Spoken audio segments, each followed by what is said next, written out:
आज आपण बनवणार आहोत अर्धा किलो चिकनचा रस्सा। त्यासाठी आपण अर्धा किलो चिकन घेतलेला आहे। या धुवून घेतलेल्या चिकनला आपण हळद आणि मीठ लावून घेऊया।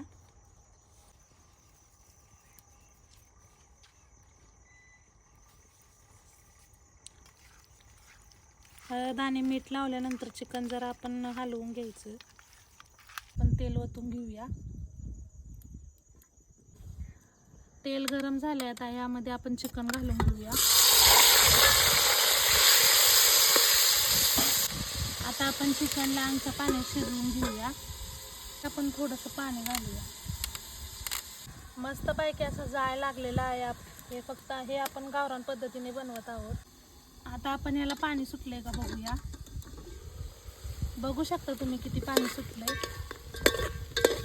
हे वरचं गरम झालेलं पाणी पण आपण यामध्ये वतायचं। याच्यावरती आपण पाणी गरम करायला ठेवलंय। जेवढा तुम्हाला रस्सा पाहिजे तेवढं पाणी याच्यावरती गरम करून घ्यायचं। चिकन शिजतंय तोपर्यंत आपण मसाल्याची तयारी करून घेऊया। त्यासाठी लागणारं साहित्य: कांदा, लसूण, कोथिंबीर, टोमॅटो, आलं आणि खोबरं। आता आपण चिकन शिजलंय का बघूया।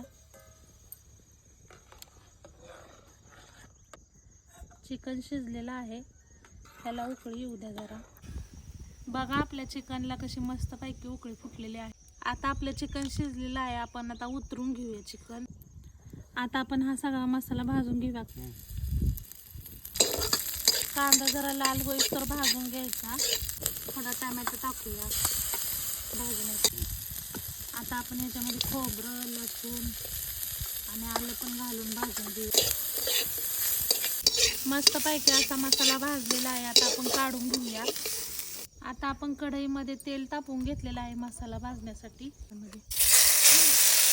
मसाला आपण टाकलेला आहे, आता आपण याला चांगला भाजून घेऊया। यामध्ये आपण थोडंसं आळणी पाणी घालून घेऊया।